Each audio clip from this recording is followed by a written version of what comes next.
How is it going, guys? Drew Peacock here, back with another video. And one thing we all seem to have in common, those are the people who are actually subscribed to my channel, is that we're not stupid. We see these Instagram ads online and we don't know who they're for. We would not dare touch these products, but we can all mutually agree that whoever does buy these products probably has something wrong with them mentally.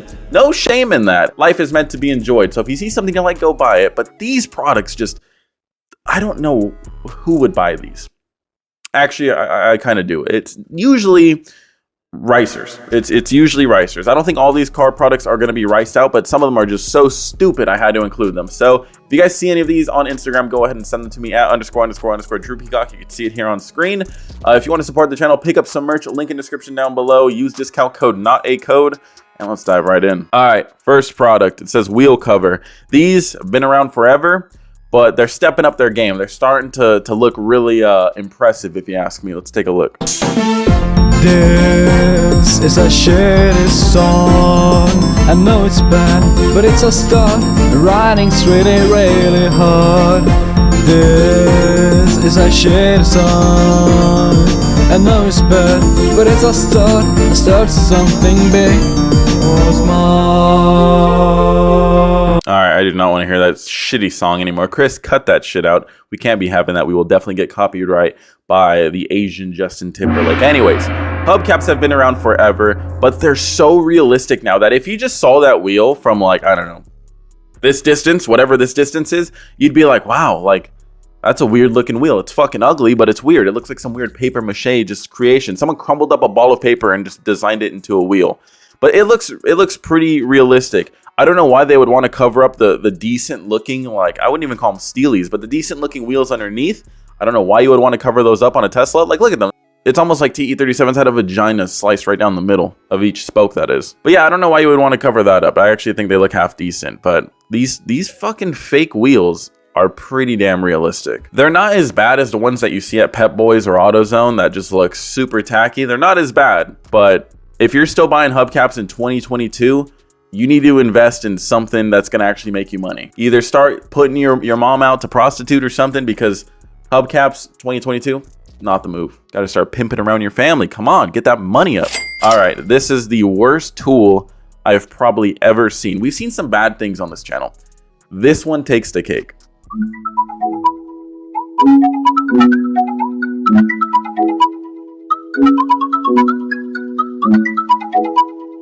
They just got a ratchet and made it worse. They like got this old school looking crank wheel Gatling gun fucking tool. They made it worse. I don't think there's enough force in that tool to break loose a wheel lug, especially when half of the cars on the side of the, like, anyone who buys this, let's be honest here, anyone who buys this takes their car to like Jiffy Lube and they impact on those fucking wheels with the might of Zeus. Those air impacts just like destroy your studs, destroy your lug nuts. And so that little cheap ass Chinese invention right there is not going to have enough force behind it to break it loose. The tears of the kids who created it in the factories, their tears aren't going to help you anymore, because there's no way that this thing is actually going to work. I don't know why you wouldn't just have like a normal wrench, or even just, hey, you know, the thing that just has been in every fucking car since the beginning of time, the little iron lug jack thing, or whatever you want to call it. What do they call it? The iron bar? No. Fuck, I don't have one, but I do actually. I do have one. It actually came in clutch once, but what is it called? You guys know what I'm talking about. Chris, throw a picture of one. You know what I'm talking about too. You better. But yeah, that does what this thing does, but will actually be able to support your weight if you actually have to break loose one of those bolts, and doesn't rely on fucking cheap ass engineering to work. Also, this person does make a good point. Lefty loosey, just saying, yeah, he's like tightening them on and then it comes off. So that doesn't make any fucking sense. It's obviously staged. If you need to sell a tool and you're staging up how like it works, it's a bad look. It just shows that your tool probably doesn't work. If you can't demonstrate it, don't show it. Let me know down below. Controversial topic. Are these fire or are these trash? Would you throw these out or would you install these on your car?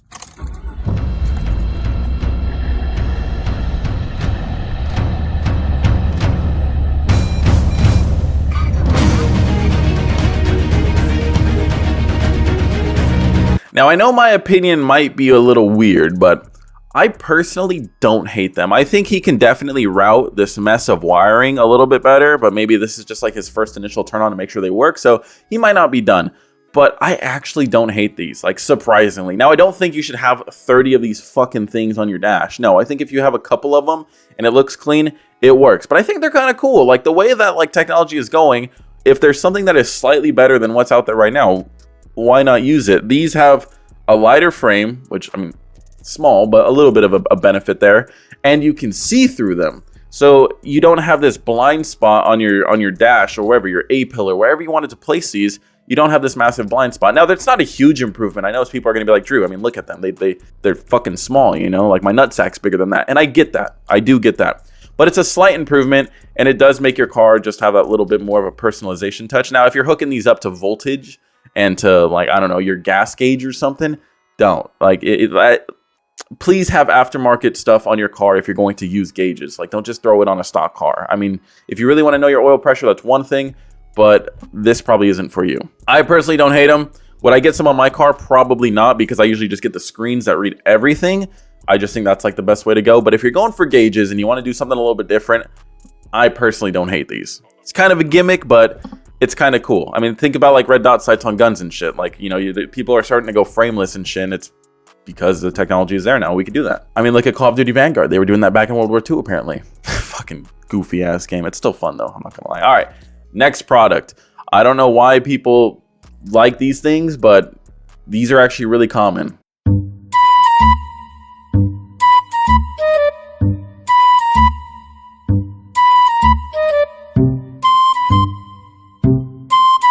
I don't know why you would need multiple of these little analog or dial clocks in your car. Like, especially if your car comes with one, you probably don't need one. You probably don't need to put one over the push to start button.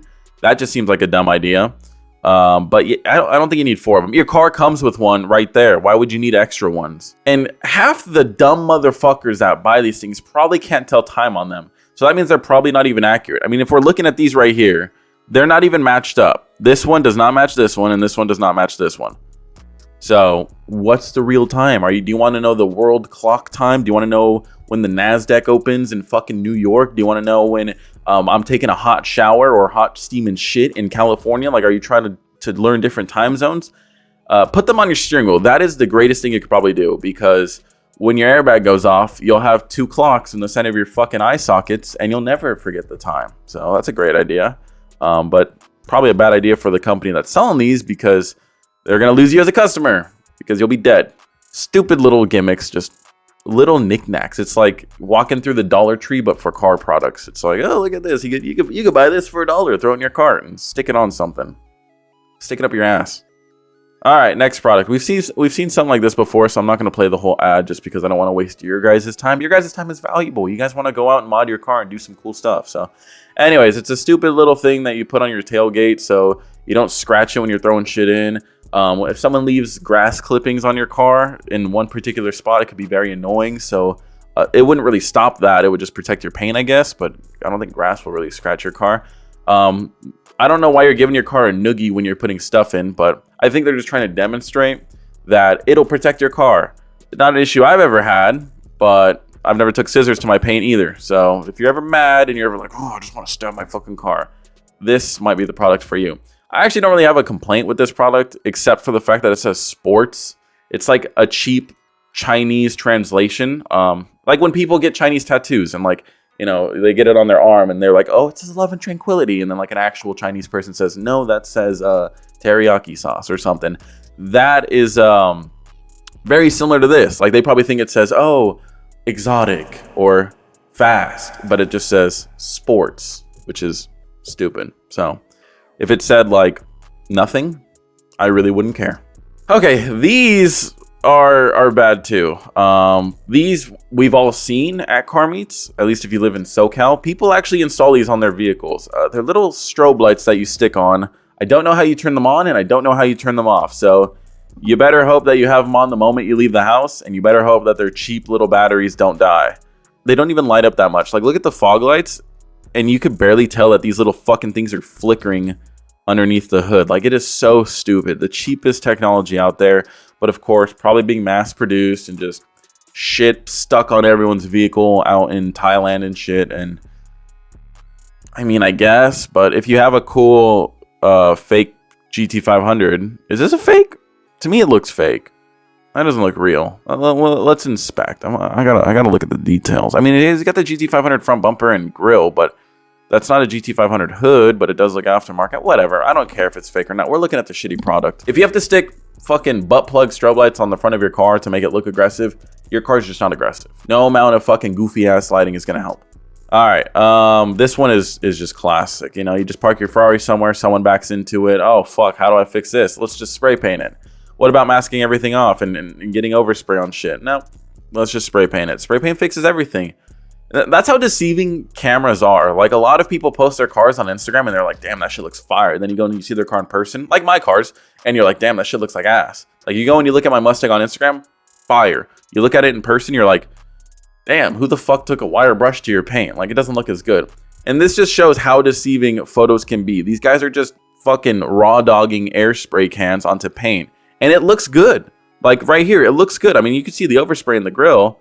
Sorry, there's fucking play buttons in the way. But it looks good. But I guarantee in person, though, it doesn't look that good. If you want to become famous, just post only on Instagram.